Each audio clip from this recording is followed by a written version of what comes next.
पहाड़ों में हो रही भारी बारिश ने पंजाब को पानी पानी कर दिया और पंजाब की सभी नदियां उफान पर हैं।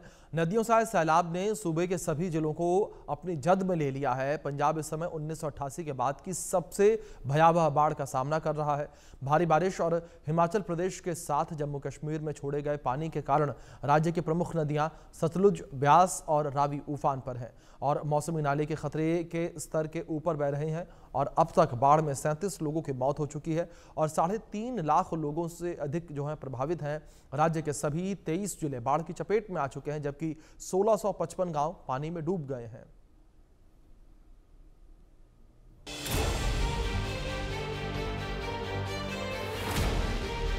सैंतीस साल बाद रिकॉर्ड तोड़ बाढ़, पंजाब में मचा हाहाकार। 23 जिलों में बाढ़ का संकट, गांव-गांव में सैलाब। सतलुज, रावी, ब्यास नदी उफनाई, पंजाब में संकट लाई। 37 साल बाद पंजाब ने ऐसी त्रासदी देखी है और इस त्रासदी में सब कुछ डूब गया। सैलाब ने सूबे के 23 जिलों में कहर बरपा रखा है। ऐसा कहर कि लोग बाग घरों से बेघर हो गए। कोई सड़क पर है तो किसी को अस्थायी कैंप में रखा गया है और ऐसे हालात से राहत मिलने की उम्मीद तो अभी नजर नहीं आ रही है, क्योंकि सूबे में लगातार बारिश हो रही है और इसी बारिश का नतीजा है कि पठानकोट में नेशनल हाईवे 40 नदी में बह गया। सड़क पर दरारें उभर आई। पंजाब में लगातार बाढ़ और बारिश ने अपना कहर जो है वो बरपाया हुआ है। जहां एक तरफ नदियां जो है वो उफान पर है, तो वहीं दूसरी ओर नेशनल हाईवे भी जो हैं वो पूरी तरीके से क्षतिग्रस्त हो चुके हैं। इस वक्त हमारी मौजूदगी पठानकोट के 44 नेशनल हाईवे पर है। आप तस्वीरें देख सकते हैं कि नेशनल हाईवे के साथ वाली सड़क जो है वो पूरी तरीके से धंस चुकी है, पूरी तरीके से डैमेज हो चुकी है, क्योंकि जिस तरीके से लगातार जो बारिश हो रही है, बारिश के कारण जो है तमाम जो है आपदा जिस तरीके से देखी जा सकती है, घर डैमेज हो चुके हैं, खेतों में पानी जो है वो घुस चुका है। इसके अलावा और भी तमाम लोग जो इससे प्रभावित हो रहे हैं। तो वहीं अब इसका असर जो है कहीं ना कहीं नेशनल हाईवे पर भी जो है वो देखने को मिल रहा है। ये नेशनल हाईवे जो है वो पूरा का पूरा नदी के अंदर समा चुका है और इस नेशनल हाईवे का एक रास्ता जो है वो बंद कर दिया गया है ताकि कोई और अनहोनी जो है वो ना हो सके। ये पूरा जो इलाका है वो आर्मी का इलाका है। इसी सड़क से ही आर्मी के जो तमाम व्हीकल है वो उस पार जाते हैं, लेकिन अब पूरी तरीके से कनेक्टिविटी जो है वो कट चुकी है। इस रास्ते को बंद कर दिया गया है। बाढ़ बारिश ने सिर्फ हाईवे को ही नुकसान नहीं पहुंचाया है, बल्कि रेलवे की रफ्तार पर भी ब्रेक लगा दिया है।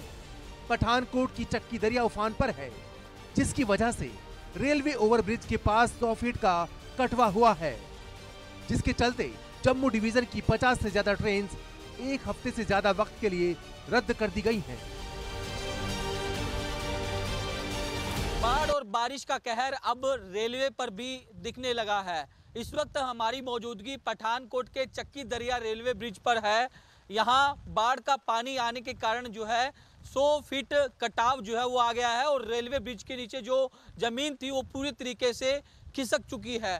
मैं अपने कैमरा पर्सन अमित को कहूँगा कि वो तस्वीरें दिखाएं कि किस तरीके से ये जो रेलवे ब्रिज के नीचे ज़मीन थी वो पूरे तरीके से खिसक चुकी है। रेलवे प्रशासन की ओर से लगातार इस पर वर्क जो है वो किया जा रहा है। इसके चलते जम्मू डिवीज़न की 50 से ज़्यादा ट्रेनें जो हैं वो एक हफ्ते से ज़्यादा समय के लिए रद्द कर दी गई है। हालांकि रेलवे की ओर से ब्रिज और ट्रैक का रिपेयर जो है वो किया जा रहा है। रेलवे अधिकारियों का कहना है कि सीधी कनेक्टिविटी को बहाल करने में अभी कुछ समय लग सकता है, तब तक सिंगल ट्रैक पर ट्रेनों को शुरू किया जाएगा। चक्की ब्रिज से 24 अगस्त को 33 फीट से ज़्यादा पानी आने की वजह से रेलवे पुल के पास 100 फीट कटाव जो है वो आ गया था। तो ऐसे में अब पूरा काम जो प्रभावित है, सिर्फ लोकल ट्रेनें जो है वही चल पा रही है, लेकिन जो जम्मू से कन्याकुमारी तक जो ट्रेन जाया करती थी वो रद्द कर दी गई है। उधर पंजाब के हालात बद से बदतर हो गए हैं, तो केंद्र सरकार के मंत्री शिवराज सिंह चौहान हालात का जायजा लेने के लिए पहुंचे और सीधे अमृतसर के गांव घोनेवाला पहुंच गए। बाढ़ प्रभावित लोगों से मुलाकात की, किसानों से बात की फसलों के नुकसान की जानकारी ली। अभी खेतों में भी उतरूंगा, फसल भी देखेंगे। जो गांव में जमींदारों को, किसानों को जो नुकसान हुआ है वो नुकसान भी देखेंगे। और देखने के बाद किसानों से, गांव के बाकी भाई बहनों से चर्चा करने के बाद मैं फिर प्रेस से ठीक से बात करूंगा। एक बार मुझे जायजा लेने दे, मैं स्थिति देख लूं, इसके बाद आपको बताऊंगा। उधर गुरदासपुर में सैलाब ने कहर बरपाया। रावी नदी के उफान में पूरा गुरदासपुर तबाह हो गया। सबसे ज्यादा मार किसानों पर पड़ी है। गाहलड़ी गांव में रावी नदी का बांध टूटा तो हाहाकार मच गया। कई गांव पूरी तरह से डूब गए। खेतों में लगी फसल पानी में डूब गई। कई घरों को नुकसान हुआ, कई घर ध्वस्त हो गए। जिसके बाद परेशान किसानों ने ऐलान कर दिया कि अब रावी नदी पर बने बांध को वो खुद बनाएंगे। हम गन्ने के लिए बोलेंगे, सरकार ने हड़ के लिए तो क्या देना है, तो वो 400 करोड़ रुपया गन्ने की खेती का देने वाला अभी बकाया राशि पड़ा हुआ है। वो सरकार इतनी हितैषी है किसानों की, वो तुरंत अदा करे इसका, तो इतने से राहत मिलेगी किसानों को। क्योंकि हमारा जो एरिया पड़ता है गन्ने के लिए बहुत 90% गन्ना ही है इधर। पंजाब में इस बार जो त्रासदी आई है उससे सूबे को बड़ा नुकसान हुआ है।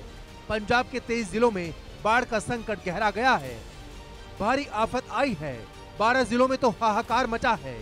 गांव-गांव में सैलाब आया है और लगता ही नहीं कि अभी इन हालातों से पंजाब को राहत मिलने वाली है।